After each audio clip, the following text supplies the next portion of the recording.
La Guerra Santa por John Bunyan. Parte 3. Habiendo logrado ahora la posesión de este majestuoso palacio fortificado, hace de él un acuartelamiento para sí, y lo fortifica y abastece con todo tipo de provisiones. Contra el rey Sadai, o contra los que quisieran tratar de recuperarlo de nuevo para él y, para su obediencia. Hecho esto, pero no pensando aún que estaba suficientemente seguro, se dedica a continuación a remodelar el gobierno de la ciudad, y lo hace así designando a unos y deponiendo a otros a placer. De esta manera, depuso de sus cargos y poderes al Lord Alcalde, cuyo nombre era Milord de Entendimiento, y al Senior Archivero, cuyo nombre era Senior Conciencia. Por lo que respecta al Milord Alcalde, aunque era un hombre de entendimiento, y a pesar de que había accedido junto con el resto de la ciudad de alma humana a admitir al gigante en la ciudad, Diablo, sin embargo, no creyó prudente dejarle en su anterior brillo y gloria, porque era un hombre clarividente.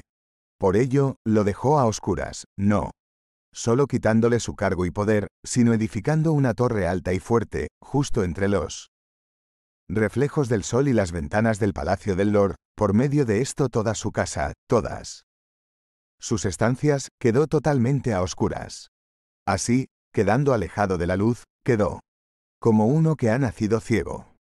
Y en esta casa quedó el Lord confinado como en una cárcel. No podía salir, ni bajo su palabra, fuera de sus límites. Y en esta condición, aunque hubiera tenido en su corazón hacer algo por alma humana, ¿qué podría hacer por ella, o en qué le podría ser de provecho? Así que, en tanto que alma humana estuviera bajo el poder y gobierno de Diablo, y por mucho tiempo lo estuvo, siéndole obediente, lo que duró hasta que por una guerra fue rescatada de sus manos, el Milord Alcalde era más bien un estorbo que una ventaja en la célebre ciudad de alma humana. En cuanto al Senior Archivero, antes que la ciudad fuera tomada, era un hombre buen conocedor de las leyes de su rey, y también hombre valeroso y fiel para decir la verdad en toda ocasión, y tenía una lengua bien colocada, y una cabeza llena de sentido común. Pero esto no podía soportarlo Diablo, porque, aunque había dado su consentimiento a su entrada en la ciudad, sin embargo no pudo hacérselo totalmente suyo, a pesar de todas las estratagemas, astucias y añagazas que intentó. Cierto, se había apartado mucho de su primer rey, y también estaba muy complacido con muchas de las leyes y de los servicios del gigante, pero todo esto no servía, por cuanto no era totalmente suyo.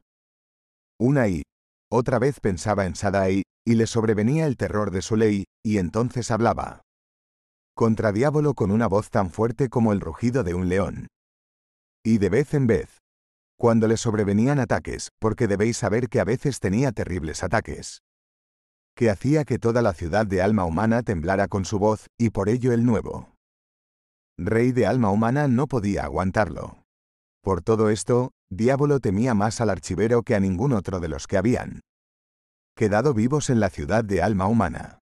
Porque, como he dicho, sus palabras hacían temblar a la ciudad entera, eran como un trueno que iba ascendiendo en intensidad, y que a veces se desencadenaba con estrépito.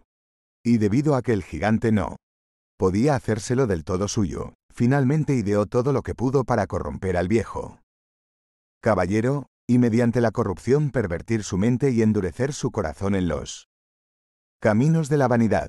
Y el intento le salió bien, corrompió al hombre, y poco a poco lo llevó de tal manera hacia el pecado y a la maldad que al final no solo quedó corrompido, como al principio, y por ello mismo contaminado, sino que casi quedó, por lo menos, más allá de toda conciencia de pecado. Y ya más allá de esto, Diablo no pudo ir. Entonces ideó otra treta, y fue la de persuadir a los hombres de la ciudad que el Senior Archivero estaba loco, y que no le tenían que hacer caso. Y para ello apeló a sus ataques, y dijo, si está en sus cabales, ¿por qué no actúa siempre de esta manera? Pero, como todos los locos tienen sus ataques, prosiguió. Y en ello su lenguaje delirante. Así le sucede a este viejo chocho. Así, de una u otra manera, pronto llevó a alma humana a menospreciar, descuidar y tener en nada lo que pudiera decir el Senior Archivero.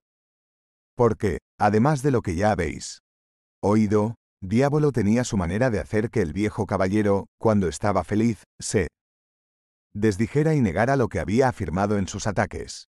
Y, desde luego, esta era otra manera de ponerse en ridículo y de hacer que nadie le considerara. Ahora tampoco. Nunca hablaba libremente en nombre del rey Sadai, sino solo por fuerza y compulsión. Además, en ocasiones se enardecía contra aquello acerca de lo que en otras ocasiones se callaba, así era de inconsecuente en todas sus acciones. A veces parecía como si estuviera profundamente dormido, y a veces como muerto, precisamente cuando toda la ciudad de alma humana estaba lanzada en la carrera de la vanidad y en su baile al son de la gaita del gigante. De esta manera, en ocasiones en que alma humana se asustaba con la voz atronadora del archivero, y cuando iban a hablarle a Diablo acerca de esto, él respondía que lo que el viejo caballero les decía no era ni por amor a él ni por lástima de ellos, sino por un necio gusto de parlotear, y de esta manera acallaba, silenciaba y tranquilizaba a todos. Y para no dejarse ningún argumento que pudiera llevarlos a sentirse seguros, decía, y lo decía a menudo, oh alma humana.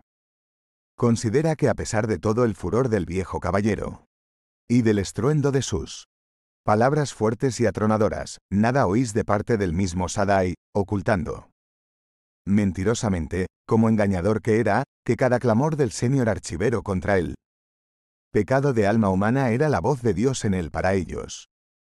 Pero Diablo proseguía, diciendo, ya veis que no valora ni la pérdida ni la rebelión de la ciudad de alma humana, y que no va a preocuparse por llamar a esta ciudad a dar cuentas por entregarse a mí. Él sabe que aunque erais de él ahora sois legítimamente míos. Así que, dejándonos el uno al otro, nos ha dejado de la mano.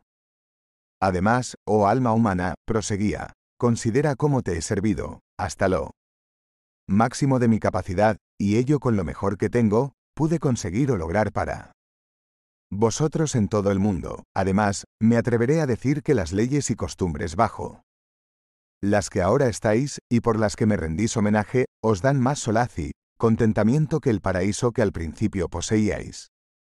Y vuestra libertad, como vosotros mismos sabéis, ha sido grandemente ensanchada y agrandada por mí. En cambio, cuando os encontré erais un pueblo encerrado. No os he impuesto ningún freno. No tenéis de mi parte ninguna ley, ningún estatuto ni ningún juicio para atemorizaros. Nadie llamo a que me dé cuenta de sus actos, excepto al loco, ya sabéis a quién me refiero. Os he concedido vivir a cada uno como un príncipe por su cuenta, con tan poco control de mi parte como yo de parte vuestra. Y así Diablo aquietaba y tranquilizaba la ciudad de alma humana. Cuando el archivador en ocasiones los alarmaba, sí, con discursos malditos como este, levantaba la cólera y el furor de toda la ciudad contra el viejo caballero. Por cierto que a veces el populacho trataba de acabar con él. Muchas veces deseaban tenerlo bien lejos de ellos, su compañía, sus palabras, su misma presencia, y especialmente cuando recordaban cómo en los viejos tiempos solía amenazarlos y condenarlos, ahora ya estaba demasiado corrompido para esto, los aterrorizaba y afligía en gran manera. Pero todos los deseos eran en vano, porque, no sé cómo, excepto por el poder y sabiduría de Sadai, era preservado y seguía en medio de ellos. Además, su casa era tan fuerte como un castillo, y se encontraba bien situada en un punto fuerte de la ciudad. Además, si en alguna ocasión alguno del populacho o de la canalla intentaba acabar con él, podía abrir compuertas y echar tales inundaciones que ahogaban a todos los que le rodeaban. Pero podemos dejar aquí al señor archivero y pasar a milord recia voluntad. Otro de la nobleza de la célebre ciudad de alma humana. Este recia voluntad era de muy elevada cuna en alma humana, y era un más grande terrateniente que cualquiera de los demás. Además, si recuerdo bien, tenía algunos privilegios peculiarmente suyos en la célebre ciudad de alma humana. Y junto con todo esto, era un hombre de gran fuerza, resolución y valor, y en ningún momento nadie podía rechazarle. Pero, como digo, fuera porque estaba orgulloso de su finca, privilegios, fuerza o por lo que fuera. Pero seguro que era por orgullo de algo, no podía soportar ser un esclavo en alma humana, y por ello decidió tener un cargo bajo Diablo, para poder ser, siendo él quien era, un rey vasallo y gobernador en alma humana. Y era bien duro de cabeza. Así comenzó ya. Bien pronto, porque este hombre fue uno de los primeros, cuando Diablo hizo su discurso ante la puerta del oído, en asentir a sus palabras, y en favor de aceptar su consejo como bueno, y que estuvo en favor de abrir la puerta y de dejarlo entrar en la ciudad. Por ello Diablo le tenía predilección, y lo disaino con acento agudo para un cargo. Y dándose cuenta del valor y de la terquedad de este hombre, quiso tenerlo como uno de sus grandes, para que tomara parte y acción en cuestiones de la mayor importancia. Así que envió a llamarlo, y habló con él de aquella cuestión que tenía en mente, pero no precisó de mucha persuasión en este caso. Porque así como al principio estaba dispuesto a que Diablo entrara en la ciudad, así ahora estaba igualmente dispuesto a servirle en ella. Así que cuando el tirano observó la buena disposición del milord para servirle, y que su mente se inclinaba a ello, le hizo en el acto capitán de la ciudadela, gobernador de la muralla y guarda de las puertas de alma humana. Había una cláusula en su nombramiento según la que nada se podría hacer sin él en toda la ciudad de alma humana. Así que ahora, ¿quién estaba sobre toda la ciudad de alma humana? Segundo solo tras el mismo Diablo, sino el milord recia voluntad. Y no se podía hacer nada a partir de ahora más que por su voluntad y agrado en toda la ciudad de alma humana. También tenía como secretario suyo a un tal señor Mente, un hombre que hablaba en todos los respectos como su jefe, porque él y su jefe eran en principio uno, y, en práctica no muy separados. Y ahora fue alma humana sometida, y llevada a cumplir los deseos de la voluntad y de la mente.